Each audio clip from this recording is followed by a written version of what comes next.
പരസ്യപ്രചാരണം നാളെ അവസാനിക്കാനിരിക്കെ progress report പുറത്തിറക്കി സർക്കാർ. 900 വാഗ്ദാനങ്ങളിൽ 97% പൂർത്തീകരിച്ചതായി മുഖ്യമന്ത്രി പറഞ്ഞു. വയനാട് ദുരന്തത്തിൽ ഉറ്റവരെ എല്ലാം നഷ്ടപ്പെട്ട ശ്രുതിക്ക് വീട് വെച്ച് നൽകുമെന്ന വാക്കു പാലിക്കാത്ത കോൺഗ്രസ് ആണ് ഗ്യാരണ്ടി വാഗ്ദാനം ചെയ്തത് എന്ന് മുഖ്യമന്ത്രി വിമർശിച്ചു. എന്നാൽ നുണകൾ നിറച്ച പ്രോഗ്രസ് റിപ്പോർട്ട് എന്ന വിമർശനവുമായി പ്രതിപക്ഷ നേതാവ് വി ഡി സതീശൻ രംഗത്ത് വന്നു.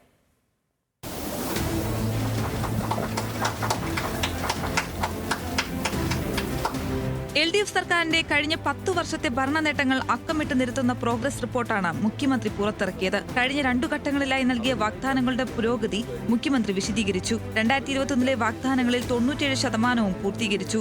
ബാക്കിയുള്ളവ അന്തിമഘട്ടത്തിലാണ്. ലൈഫ് പദ്ധതി മുഖേന 5 ലക്ഷം വീടുകൾ പൂർത്തിയാക്കി. മത്സ്യത്തൊഴിലാളികൾക്കായുള്ള പുനർഗേഹം പദ്ധതി വഴി 2752 വീടുകളും 738 ഫ്ളാറ്റുകളും നൽകി. 4.5 ലക്ഷത്തിലധികം പട്ടയങ്ങൾ വിതരണം ചെയ്തത് എടുത്തു പറഞ്ഞ മുഖ്യമന്ത്രി ദേശീയപാത യാഥാർത്ഥ്യമാക്കിയതും വിഴിഞ്ഞം തുറമുഖം പൂർത്തിയാക്കിയതും അതിദരിദ്രർ ഇല്ലാത്ത ആദ്യ സംസ്ഥാനമാക്കി കേരളത്തെ മാറ്റിയതും നേട്ടമായി ചൂണ്ടിക്കാട്ടി. UDF ഗ്യാരണ്ടിയും മുഖ്യമന്ത്രി വിമർശിച്ചു. ദുരന്തത്തിൽ ഉറ്റവരെ നഷ്ടപ്പെട്ട ശ്രുതിക്ക് വാഗ്ദാനം ചെയ്ത വീട് ആദ്യം നൽകട്ടെ എന്നായിരുന്നു പ്രതികരണം. ആദ്യം ആ കുട്ടീൻ്റെ വീട് വെച്ച് കൊടുക്കട്ടെ, എന്നിട്ട് മറ്റു കാര്യങ്ങളെ പറ്റി നമുക്ക് പറയാം. അപ്പോഴാണ് ഈ പറഞ്ഞ കാര്യങ്ങൾക്ക് വിലയുണ്ടെന്ന് മനസ്സിലാക്കുക. അല്ലെങ്കിൽ എന്തും പറയാലോ.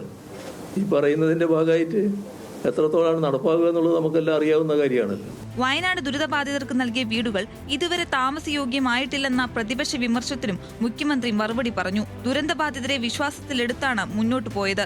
മാലിന്യ സംസ്കരണവുമായി ബന്ധപ്പെട്ട പ്രശ്നം മാത്രമാണ് ബാക്കിയെന്നും വിഷുവിന് മുൻപ് താമസിക്കാനാകുമെന്നും മുഖ്യമന്ത്രി വിശദീകരിച്ചു. അതേസമയം പ്രോഗ്രസ് റിപ്പോർട്ടിനെതിരെ പ്രതിപക്ഷം രംഗത്തു വന്നു.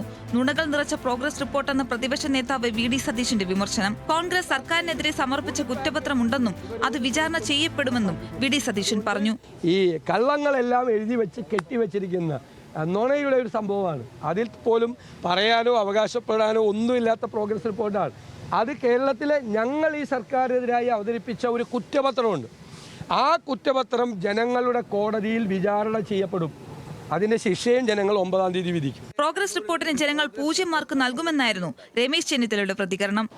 ഈ പ്രോഗ്രസ് റിപ്പോർട്ട് ജനങ്ങൾ 0 മാർക്കാണ് നൽകാൻ പോകുന്നത്. തെരഞ്ഞെടുപ്പിന് 2 ദിവസം മാത്രം ബാക്കി നിൽക്കുമ്പോൾ ആർക്കും മറുപടി പറയാൻ കഴിയത്തില്ല എന്നുള്ള തെറ്റിദ്ധാരണയിലാണ് അദ്ദേഹം ഈ കള്ള പ്രോഗ്രസ്